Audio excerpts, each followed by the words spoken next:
सुप्रभात बच्चों। आज हम कक्षा 5 का पर्यावरण अध्ययन विषय का पाठ 11 जल में जीवन का पहला प्रकरण जल में रहता कौन, इसके बारे में पढ़ेंगे।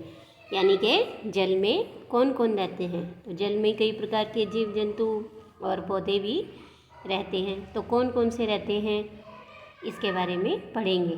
तो चलिए करते हैं शुरू। पाठ 11 जल में जीवन। जल में रहता कौन।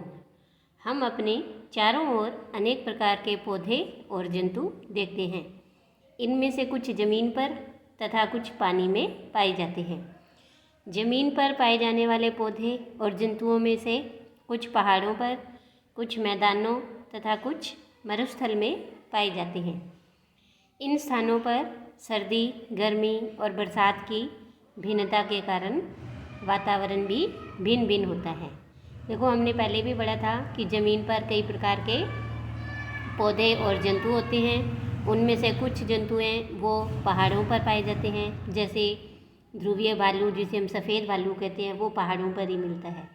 कुछ मैदानी इलाकों में और कुछ मरुस्थल में, जैसे ऊँट है वो मरुस्थल में ही पाया जाता है। तो इस तरह से अलग अलग प्रकार के जीव जंतु हैं, पेड़ पौधे हैं जो ज़मीन पर पाए जाते हैं और इनका कारण वहाँ का वातावरण भी भिन्न होता है। इसीलिए जानवरों के जो रहने का स्थान है वो भी भिन्न है। यहाँ नीचे देखो, आपको कुछ चित्र दिखाई दे रहे हैं। इस चित्र में यहाँ आपको मछली, मगरमच्छ, कछुआ और ये कमल के फूल का पौधा दिखाई दे रहा है। तो इस तरह से ये कुछ चित्र हैं।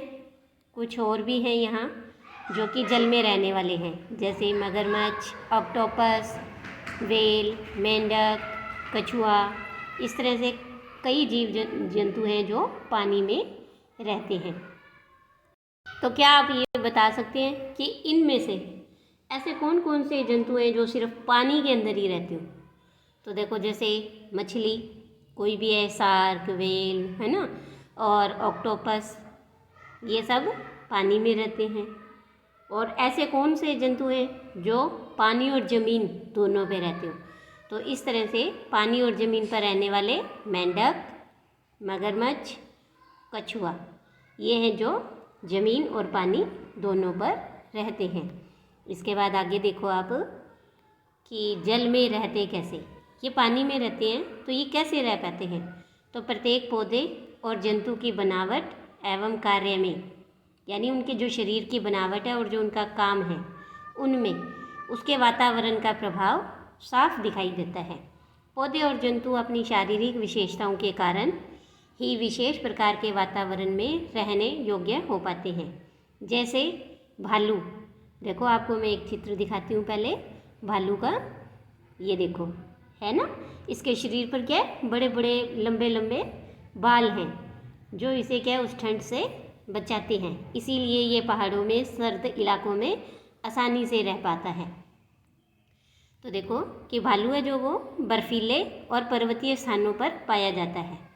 उसके शरीर पर बड़े बड़े बाल होते हैं जो कि उसे ठंड से बचाते हैं। इसी प्रकार पानी में रहने वाले जीव जंतुओं की शारीरिक बनावट इस प्रकार की होती है कि वे पानी में ही जीवित रह सकते हैं। देखो, आपने देखा होगा, पानी में ज़्यादा देर खेलने या काम करने पर हमारी उंगलियों में सलवटें पड़ जाती हैं। यानी कि हमारी उंगलियां हैं वो इस तरह से देखो सिकुड़ जाती हैं। अगर आप ज़्यादा देर पानी में खेलोगे या कोई काम करोगे तो इस तरह से ये उंगलियों में सलवटें आ जाती हैं, है ना। तो ये इस तरह से हमारी उंगलियों में सलवटें आती हैं।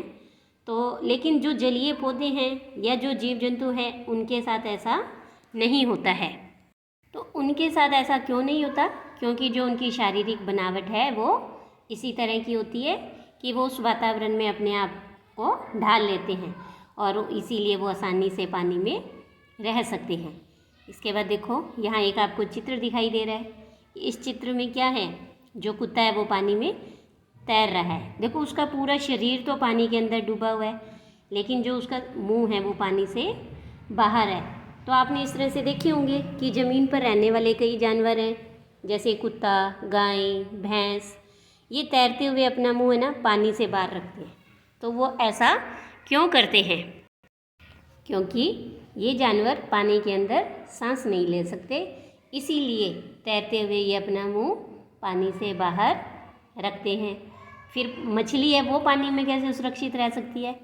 क्योंकि मछली है वो पानी के अंदर सांस ले सकती है, इसीलिए वो पानी में सुरक्षित रह सकती है।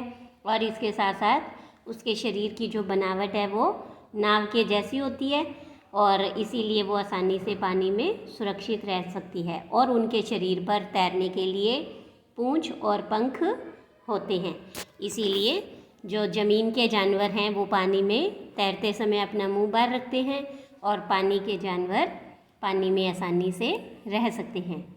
इसके बाद देखो, किसी वातावरण के अनुरूप वहाँ के पौधे और जंतुओं में पाई जाने वाली शारीरिक विशेषताओं को अनुकूलन कहते हैं।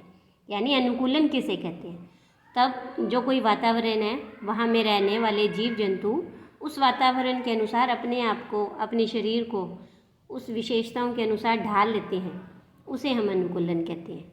तो देखिए आगे कि अपने आसपास ऐसे स्थान जहाँ पानी एकत्र रहता है, आपने हरिकाई देखी होगी, है ना? तो आपको एक प्रयोग करके देखना है कि विद्यालय में या अपने आपके घर के आसपास जहाँ भी पानी एकत्र रहता है वहाँ से थोड़ी काई खुरच कर लाइए और विद्यालय के विज्ञान किट से एक आवर्धक लेंस लेकर इसे ध्यान से देखिए। वास्तव में काई भी सूक्ष्म पौधे हैं जो पानी में ही उगते हैं। यानी काई क्या है?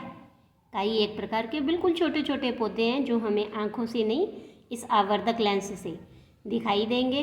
तो वो हमें उनको देखने पर वो बिल्कुल छोटे छोटे सूक्ष्म पौधे ही दिखाई देते हैं, यानी काई पौधे होते हैं।